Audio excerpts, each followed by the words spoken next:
Hello friends, welcome to Study with Vrinder Kaur YouTube channel. Today I am going to teach you the ninth poem of 12th class, Stopping by Woods on a Snowy Evening, composed by Robert Frost. About the poet. Robert Lee Frost was one of the most distinguished American poets of 20th century. Robert first जो थे 20वीं शताब्दी के America के सबसे महत्वपूर्ण, distinguished का means होता है सबसे अलग एक अद्वितीय कवियों में से एक थे।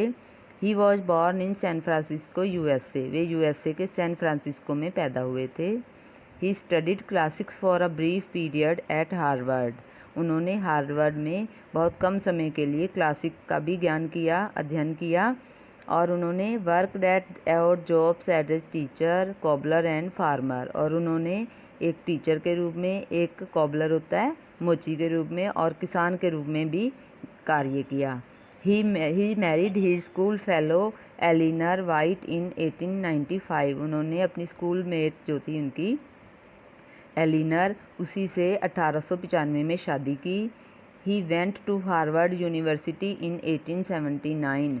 वे 1879 ईस्वी को हार्वर्ड यूनिवर्सिटी गए, but left it without obtaining a degree. लेकिन वहाँ से इन्होंने बिना कोई डिग्री लिए ही वहाँ से छोड़ दिया। His poem was ordinary speech with varied tones and shades of meaning. उनकी जो पोएम्स थी वो अपनी पोएम में कैसी स्पीच यूज करते थे, कैसी भाषा का यूज करते थे और टोन का यूज करते थे जो मीनिंगफुल होती थी। टोन अच्छी होती थी और उनका मीनिंग होता था अच्छा, और वो साधारण मीनिंग, ये नहीं कि बहुत बढ़ा चढ़ा कर वो बताते थे, बहुत ऑर्डिनरी मीनिंग्स उसमें हुआ करते थे। First can deal with complex and significant experience in a simple language. और ऐसी सिंपल लैंग्वेज में भी उन्होंने बहुत ही महत्वपूर्ण और मिश्रित अनुभव प्राप्त किए। About the poem.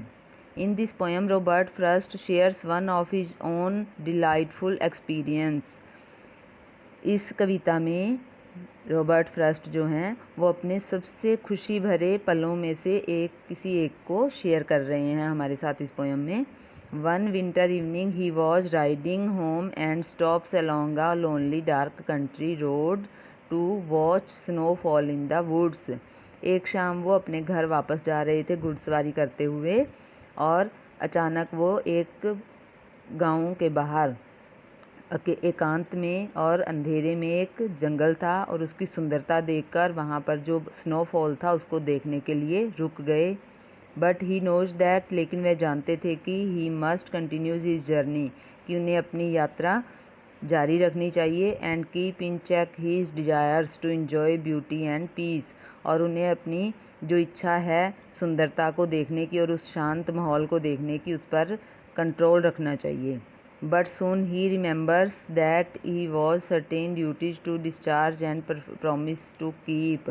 But soon he remembers यानी जल्दी ही उन्हें याद आता है कि उनको तो बहुत सी अपने अभी कर्तव्य निभाने हैं और कई उन्हें वादे पूरे करने हैं जो उन्होंने किसी से किए हुए हैं। He has still to cover a long way. और अभी उन्हें बहुत लंबा रास्ता तय करना है। Before he reaches his place, जब तक कि वो अपने निश्चित स्थान पर ना पहुंच जाएं। And earn the right to sleep, और तब उन्हें ये सोने का अधिकार मिलेगा जब वो अपने गंतव्य तक पहुंच जाएंगे जहां तक उन्हें जाना है। तो इस कविता में कवि हमें यही संदेश देना चाहता है, मैसेज देना चाहते हैं कि हमें अपने कार्य को बीच में छोड़कर कभी भी रुकना नहीं चाहिए जब तक हम अपने उस कार्य को पूर्ण नहीं कर लेते हैं। चाहे बीच में कितनी भी अच्छे पल आएँ, कितनी भी कठिनाइयाँ आएँ, हमें अपने कार्य को पूरे किए बिना नहीं रुकना है।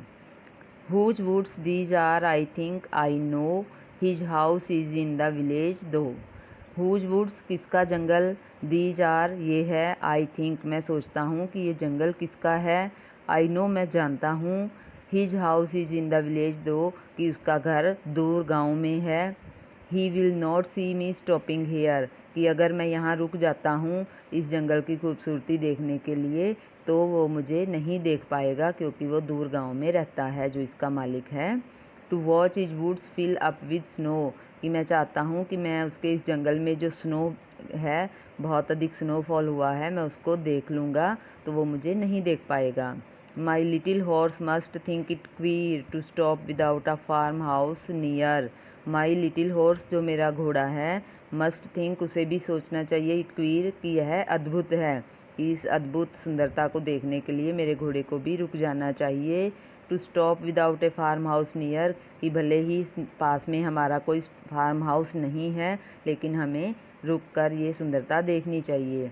Between the woods and frozen lake, कि इस जंगल में और फ्रोजन लेक की बर्फ़ से जमी हुई जो लेक है, झील है, उसके बीचों बीच हमें यहाँ रुक कर इस सुंदरता को आनंद लेना चाहिए। The darkest evening of the year, और ये उस वर्ष की सबसे डार्केस्ट शाम थी। He gives his harness bells a shake, और तभी ही कौन है, हॉर्स के लिए आया कि हॉर्स जो है मना करने के लिए अपनी बेल्स को शेक करता है, हिलाता है, यानी वो मना करता है कि हमें नहीं रुकना चाहिए यहाँ। टू आस्क, ये पूछने के लिए, if there is some mistake, कि वो चाहता है कि अपने मालिक को ये समझाना कि अभी यहाँ रुकने में कुछ गलती है, हमें यहाँ नहीं रुकना चाहिए। The only other sounds the SVEEP, कि हमें, और उस समय जब घोड़ा अपनी घंटी को हिलाकर वहाँ रुकने के लिए अपने मालिक को मना करने का संदेश देता है, उस समय वहाँ और कोई भी आवाज़ नहीं थी, केवल आवाज़ थी तो उस घोड़े की घंटी की और उस शांत माहौल की जो जंगल में बर्फ़ का था। Of easy wind and downy flake, यानी जो हल्की हल्की मंद हवा चल रही थी, और डोनी फ्लेक का मतलब होता है जो छोटी छोटी बर्फ़ की बूंदें गिर रही थी। The woods are lovely dark and deep, जो वुड्स थे, वुड था, जो जंगल था, वो बहुत ही प्यारा था, सुंदर था, डार्क घना था, और डीप गहरा, और जंगल जो है बहुत ही घना था और बहुत सुंदर था। But I have promise to keep, लेकिन मैंने एक वादा किया हुआ है। And miles to go before I sleep, और सोने से पहले मुझे मीलों दूर जाना है। And miles to go before I sleep, और मुझे यहाँ रुकने से पहले ये सोचना चाहिए कि मुझे अभी आगे अपने गंतव्य पर पहुँचना है, जहाँ मेरी बहुत सारी ड्यूटीज़ हैं जो मुझे पूरी करनी हैं और मुझे अपने वादे निभाने हैं। इसलिए मुझे इस जंगल की सुंदरता को देखकर इस पर आकर्षित नहीं होना चाहिए और ना ही यहाँ रुकना चाहिए, मुझे आगे बढ़ जाना चाहिए। यही कवि हमें जीवन में संदेश देते हैं कि हमें अपनी लाइफ में कभी भी पीछे मुड़कर नहीं देखना है, कभी भी बीच में नहीं रुकना है, हमें जो कार्य हाथ में लिया है उसे पूरे किए बिना आराम नहीं करना चाहिए। यही जीवन का उद्देश्य होना चाहिए। If you like my video, please like and share it, and do not forget to subscribe my channel.